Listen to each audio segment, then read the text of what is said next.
तो hello students, आज हम पढ़ने जा रहे हैं अवकल समीकरण का भाग नंबर 18।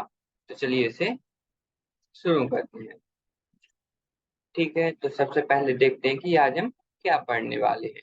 तो आज हम पढ़ेंगे जो कि आपकी पुस्तक में 9.5.2 में दिया गया है, समघातीय अवकल समीकरण। इसका मतलब क्या होता है? इसका मतलब होता है होमोजेनियस डिफरेंशियल इक्वेशन। मतलब कि इसमें जो हमारे जैसे चर होते थे एक्स तथा वाई, पहले हम अलग अलग कर लेते थे कि डी वाई के साथ आप वाई वाले टर्म्स ले गए, अब डी एक्स के साथ आप एक्स वाले टर्म्स ले गए। लेकिन अब हमें वो अलग नहीं कर पाएंगे। तो ऐसे अवकल समीकरण को हम कैसे हल करते हैं तो हम इस भाग में देखने वाले हैं। तो चलिए आप इस भाग को शुरू करते हैं। ओके।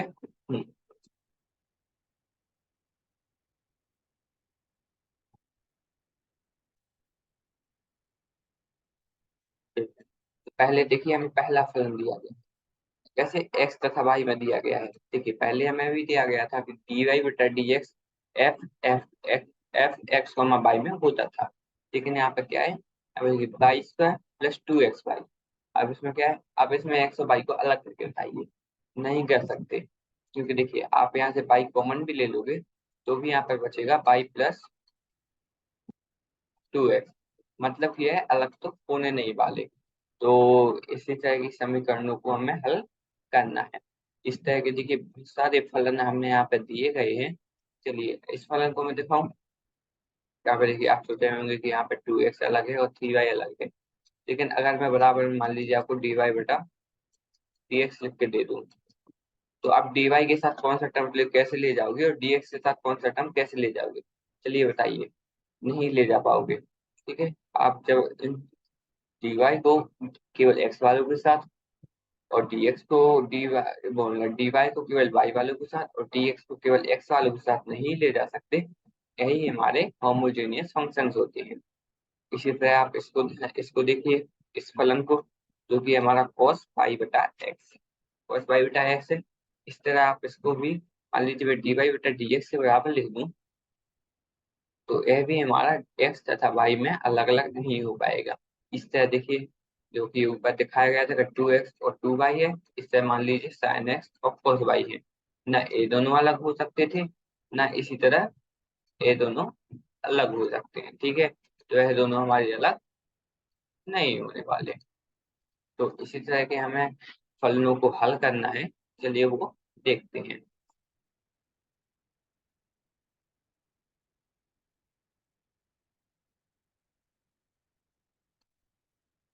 ठीक।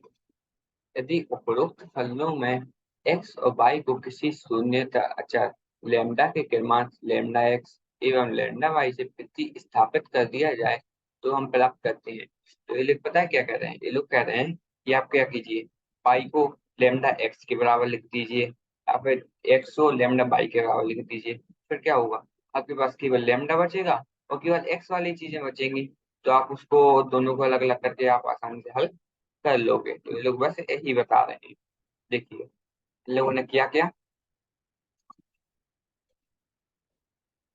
एक्स को इन लोगों ने लिख दिया लैम्डा एक्स और पाई को इन लोगों ने लिख दिया लैम्डा वाई। तो यहाँ पर हो क्या जाएगा? लैम्डा स्क्वायर देखिए बाहर आ जाएगा हमारा। बाकी जो हमारे वाई स्क्वायर प्लस 2xy है, यह हमारा अलग साइड आ जाएगा। इसी को हम लिख सकते हैं lambda square f1 X comma Y. ठीक है। अगर मैं दूसरे फलन की बात करूं तो हम मेरा यह था कि मैं F2 जो हमारा लेमडा एक्स लेमडा वाई मैंने यहाँ पर भी लिया है, तो यहाँ पर भी हो जाएगा। लेमडा हमारा बाहर आ जाएगा, 2x माइनस का 3y। तो यहाँ से वापस से हमारा लेमडा बाहर और 2x माइनस 3y क्या था? वह था हमारा F2 F2 एक्स वाई। ठीक है। तो हमारा F2 लेमडा एक्स का लेमडा वाई हो जाएगा लेमडा F2 एक्स वाई के बराबर। ठीक है। चलिए तीसरी फलन की बात की जाए तो यहाँ पर भी हम ना F T lambda x lambda Y है। यहाँ पर क्या किया? एक्स की जगह पे लेमडा, वाई की जगह पे लेमडा वाई और एक्स की जगह पे लेमडा एक्स रख दिया। ठीक है। ओके। अब क्या करेंगे? लेमडा से लेमडा को डिवाइड कर दीजिए, तो cos पाई बटा एक्स आ जाएगा। cos पाई बटा एक्स आ गया। इसी को हमने बोल दिया lambda naught F3 x Y. ठीक है। ओके। हम चौथी बार बात करें तो यहाँ पर भी हम लेमडा एक्स लेमडा वाई लेने वाले हैं। और जो हमारा साइन लेमडा एक्स था और कॉस लेमडा एक्स था, वह हमारा lambda N F four X Y के लिए नहीं होगा। क्यों नहीं होगा? क्योंकि साइन लेमडा एक्स, मान लीजिए पहले था हमारा साइन 30 डिग्री और कॉस 30 डिग्री, ठीक है। लेकिन मैं साइन को अब लेमडा दोगुना कर दूं, sine 60 degree plus cos 60 degree, तो यह तो मेरा उसके बराबर नहीं होता। तो इसके लिए मैं इसको lambda N F four X Y के बराबर नहीं लिख सकता। किसी भी एन के लिए यह बराबर नहीं होगा, ठीक है। वह क्यों नहीं होगा, चलिए इसका हल उत्तर भी देख लेते हैं। यहाँ हम प्रेक्षित करते हैं कि फलनों f1 f2 f3 को f lambda x lambda y बराबर lambda N F x Y के रूप में लिखा जा सकता है, ठीक है। ओके, तो जो हमारे शुरू के तीन फलन थे उनको हम जगह लिख सकते थे, परंतु फलन f4 को इस रूप में नहीं लिखा जा सकता। इससे हम निम्नलिखित परिभाषा प्राप्त करते हैं, ठीक है। इस तरीके से मुझे एक परिभाषा मिलती है, चलिए इसको देखते हैं। ओके, फलन एफ एक्स एन घात वाला समघातीय फलन कहलाता है। जो हमारा समघातीय फलन था वह हम पहले पढ़ चुके हैं, तो इसको हम समघातीय फलन की तरह मान सकते हैं, ओके। हम्म यदि किसी शून्यतः अचर लेमडा, जो हमारा लेमडा था वह हमने लेमडा का गुणांक माना था ना, वही हमारा था एक अचर के लिए f x y, sorry, f lambda x lambda y बराबर lambda N F x Y, ठीक है। ओके, तो हम नोट करते हैं कि उपयुक्त उदाहरणों में f1, f2, f3 के मान 2,1,0 घात वाले समघातीय फलन हैं, जबकि f4 समघातीय फलन नहीं है। लेकिन यहाँ पर क्या है, जो हमारा f4 है वह समघातीय फलन नहीं है। क्योंकि समघातीय फलन नहीं होगा तो इसलिए मैं इसको इस तरीके से नहीं लिख सकता, f lambda x lambda Y delta N, sorry, lambda N F x Y, ठीक है। तो यह समघातीय नहीं है तो इसको मैं इस तरीके से नहीं लिख पाऊंगा, ओके। यह भी है,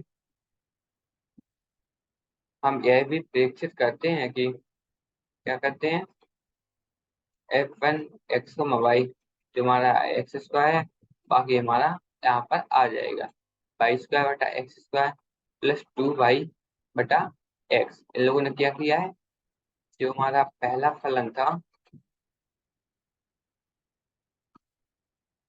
देखिए, वाई स्क्वायर प्लस 2xy, इन लोगों ने क्या किया, एक्स स्क्वायर को बाहर ले लिया। एक्स स्क्वायर को बाहर ले लिया मतलब कि पूरी इक्वेशन को एक्स स्क्वायर से भाग करना पड़ेगा। वाई स्क्वायर बटा एक्स स्क्वायर आ जाएगा, प्लस में आ जाएगा 2xy बटा एक्स स्क्वायर, मतलब कि एक एक्स कट जाएगा तो यह बचेगा 2y बटा एक्स, ठीक है। ओके, यही हमें यहाँ पे दिया गया है। इसको हम लेम एक्स स्क्वायर h1 वाई बटा एक्स के बराबर लिख सकते हैं, ठीक है। तो काफी सरल है, इन लोगों ने इस आंसर बेस को इस प्रकार से लिख दिया है, ओके। चलिए अब आगे बढ़ते हैं। अब हम देखिए जो हमारे F1 फलन है और F2 फलन, इसको हम क्या कर सकते थे, देखिए जो हमारा F1 फलन था इसमें हमने पहली बार क्या किया, एक्स स्क्वायर को बाहर निकाल दिया। अब हम क्या करेंगे, एक बार बाई स्क्वायर को भी बाहर निकाल के देखेंगे। बाई स्क्वायर को बाहर निकाल देंगे मतलब कि हमें पूरी समीकरण को बाई स्क्वायर से भाग देना पड़ेगा। तो हमने यहाँ पे क्या किया, बाई स्क्वायर को बाहर निकाला और बाई स्क्वायर से बाई स्क्वायर को भाग देंगे तो यहाँ पर एक बचेगा, और बाकी हमारा 2x बाई था, वहां पे बाई स्क्वायर को भाग देंगे तो एक बाई से एक बाई कट जाएगा, तो वहां पर बचेगा 2x बटा 5, ठीक है। इसी को हम लिखते हैं बाई स्क्वायर h2x बटा 5, ठीक है। ओके, अब इन लोगों ने क्या किया, जो हमारा f2 फलन था इसमें भी हम एक बार x बाहर निकाल सकते हैं, एक बार y बाहर निकाल सकते हैं, ठीक है। तो चलिए इसका भी करके देख लेते हैं। इन लोगों ने सबसे पहले क्या किया, एक x बाहर निकाल दिया, तो 2x, हमें अंदर की जो भी हमारी समीकरण है उसको पूरे को x से भाग देना पड़ेगा। 2x बटा x हो जाएगा 2, माइनस का 3y बटा x यहाँ पर आ जाएगा। इसको हम x1 h3 हम अपने तरीके से चल ले रहे हैं, इसको h3 पाई बटा x के बराबर लिख सकते हैं, ठीक है। यह भी मेरा पाई बटा x के बराबर आ गया है, ओके। देखिए यहाँ पर हुआ क्या, वह देखिए आपको अभी समझ में आ जाएगा हमने ऐसा क्यों किया है। अब यहाँ पे जो हमारा F2 अब वो था, इसमें हमने एक बार क्या किया, एक बार हमने पहले x को कॉमन ले चुके हैं। अब हम क्या करेंगे, अब हम एक बार y को कॉमन लेके देखते हैं।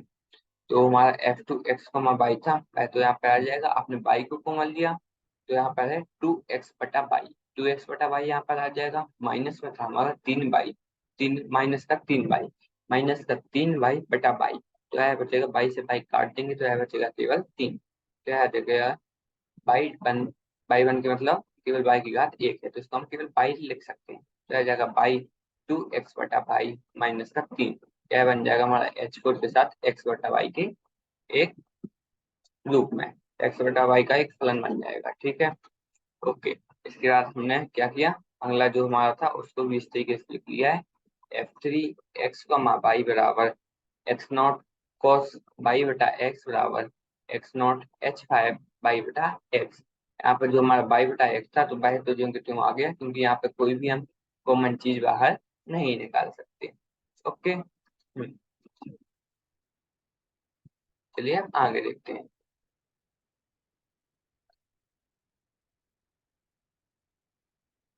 तो जो हमारा F4 फलन है, वह हमारा एक्स को बाई, इसको हम एक्स की घात n h6 पाई बटा एक्स के बराबर नहीं लिख सकते, तो क्यों नहीं लिख सकते, वह हम पहले देख चुके हैं।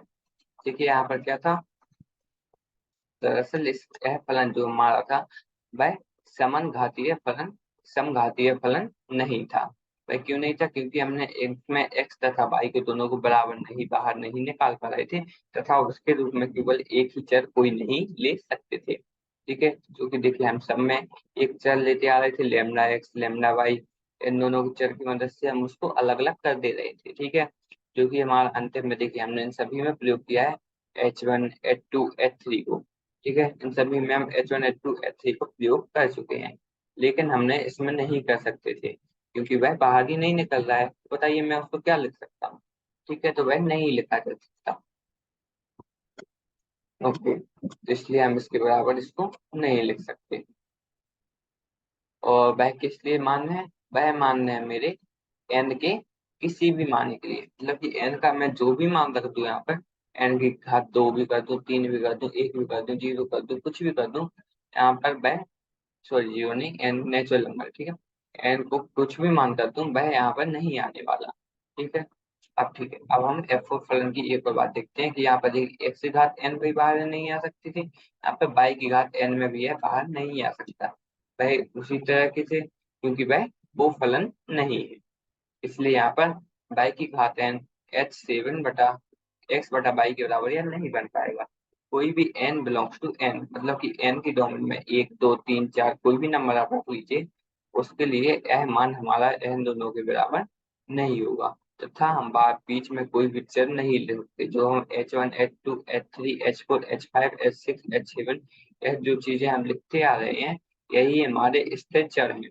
स्थिर चर मतलब कि आप समझ लीजिए, मान लीजिए मैं एक 2:4 में कोई भी चीज लूं, तो 1:4 1:2 में हो जाएगी वो, तो मैं एक लेमडा लिख सकता हूँ और 2 लेमडा लिख सकता हूँ, तो यहाँ पे लेमडा का मान हो जाएगा 2, मतलब कि मैं लेमडा का एक कोई भी चर के रूप में प्रयोग कर सकता हूँ, लेमडा का मान कुछ भी हो सकता है, मतलब इसे उनके कुछ भी हल्के फुल्के कुछ भी बना के लिख सकता हूँ। जैसे यहाँ पे मैं 10/20 कर दूं तो वह भी हमारा 1/2 आने वाला है, तो यहाँ पे लेमडा का मान कुछ भी हो सकता है। ठीक है, तो इस तरीके से हल होता है। तो यहाँ पर देखिए दिक्कत यही है कि हम बस इसी को इसके बराबर नहीं लिख सकते, बाकी हमारे जो भी फलन है उसको हम उनके रिस्पेक्टिव जो भी हमने अभी पढ़ा है उनके बराबर इसको लिख सकते हैं। ठीक है, ओके, बस आज में हम यही रहने देते हैं।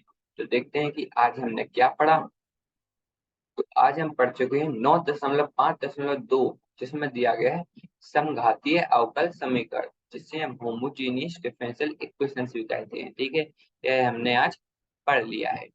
आगे हम क्या पढ़ेंगे, तो आगे भी हम समघातीय अवकल समीकरण ही पढ़ने वाले हैं, होमोजेनियस डिफरेंशियल इक्वेशंस। इसमें क्या है, अभी हमने पढ़ा है कि कौन कौन से फलन हम ले सकते हैं, तथा उस फलन को हमें कैसे एक्स को बाहर निकालना है तथा वाई को बाहर निकालना है, और उनको हमको सरल करना है। लेकिन हम आगे क्या देखेंगे कि इनको हम हल कैसे करते हैं इसी के अंदर। तो हम हल करना अगले भाग में देखने वाले हैं। तो बस आज का भाग यही खत्म करते हैं। धन्यवाद। ठीक है, पढ़ते रहिए, और मैंने जैसे आपको बताया था कि नोट्स जरूर बना लीजिएगा, तो नोट्स आपको जरूर बनाने हैं। ठीक है, तो पढ़ते रहिए, खुश रहिए, धन्यवाद।